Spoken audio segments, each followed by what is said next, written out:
Good afternoon, or evening, whatever time it might be.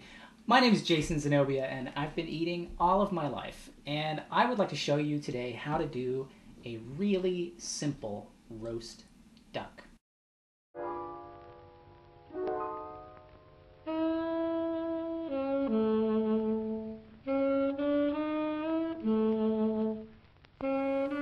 Well, when the weather starts getting cold, I start thinking about a roast duck.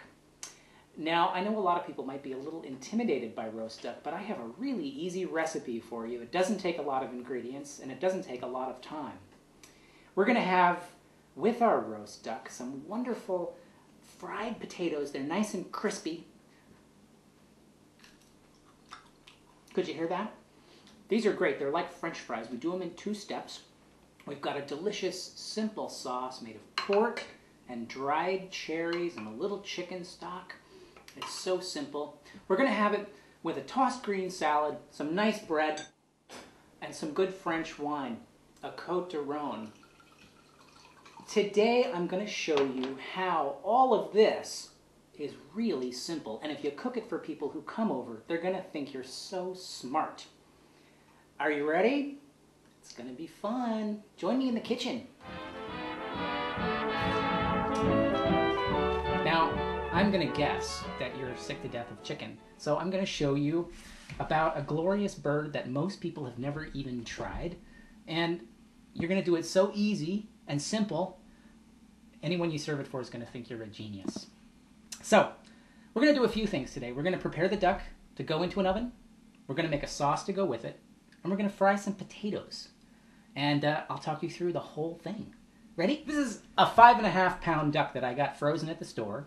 And I let it thaw for 2 days in my refrigerator. So it's all ready to go. We're going to rub the skin with a mixture of mustard, garlic, thyme, and salt. We have about 3 tablespoons of mustard, a tablespoon of thyme. We're going to use about 2 tablespoons of our garlic and about a tablespoon of our salt. I've got my separate containers here because I'm going to have to reach in and out of stuff, and I don't want to get my homegrown original containers icky. So we're going to start with them separated. Already removed the giblets from the inside of the bird, rinsed it and patted it dry, and I've removed the wing tips as well because we're going to use those in our sauce. Always use a bowl that's big enough to hold all of the goo, because there's going to be a lot of goo. So let us begin with a little bit of salt, which is the king of the kitchen. And we'll flip you over. Want to get both sides thoroughly salted. And garlic. Wouldn't be a meal without garlic, would it? And you want to kind of use some pressure when you rub the garlic into the skin, into the flesh, because you want it to really penetrate the whole bird.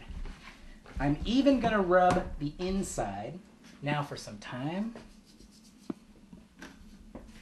The other thing to remember about a duck is that it's not a chicken. You know how a chicken's got white meat and dark meat? Well, a duck doesn't have that hang up. A duck is pretty much all dark meat because it's an athlete. It actually exercises and flies and does stuff. So even the breast is nice and dark. We're going to do one last thing. Now that we've got our mustard, thyme, salt, and garlic rubbed into the bird, we're going to do one last thing before we pop it into the oven. I'm going to pierce the fat, which is covering the breast of the bird, in a few places, because this will help the fat drain out of the bird as it cooks. And yes, that's me with my knife. Try not to pierce the actual flesh of the bird because you'll release the moisture from the meat, and you don't want to do that. You just want to make sure that the fat has a way to kind of drain out of the bird as it renders and heats up and gets all hot and yummy. So notice I'm going in at an angle into the bird. So this helps prevent me accidentally poking the meat. We're going to place this bird into our pan breast side down for the first part of the cooking. You can tell which way is which. The little elbows of the wings are just like a person. When the bird is lying on its back, its little elbows are back. And I've actually chopped off its little wing tips right there. So, preheated, 350-degree oven, and we're going to check it in an hour. And while it's in the oven, we're going to get started on the sauce. I hope you remember a moment ago me talking about removing giblets. I didn't just remove them, I kept them. Because we're going to need them. They're going to be the flavor for our sauce. I'm going to take about a half an onion.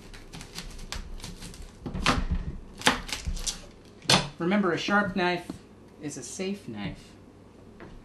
We're going to use a cup of pork, 2 cups of stock, half an onion, and about a clove of garlic that's been crushed. We're also going to use a little bit of thyme in there and reduce it all down to a nice thick yumminess. One thing you want to remember whenever you're working with heat, particularly with smaller pans, is to get down below and look at the flame. I don't know if you can see it back home in TV land, but you want to be sure that the flame is actually going directly up into the pan. If it was on high like this, you can see that the flames are escaping out the sides, and you're actually wasting heat that way. So you want to be sure that you're using everything you've got. 2 tablespoons of olive oil in the pan. I'm going to do a little trick with our onion. I've cut it in half. I've left the root end intact. That helps hold the onion together when you're cutting it. And I don't know if you can see where you are, but I'm going to be cutting into it kind of in a pinwheel shape, and then I'm going to cut across, and it'll just make the cutting go a little faster.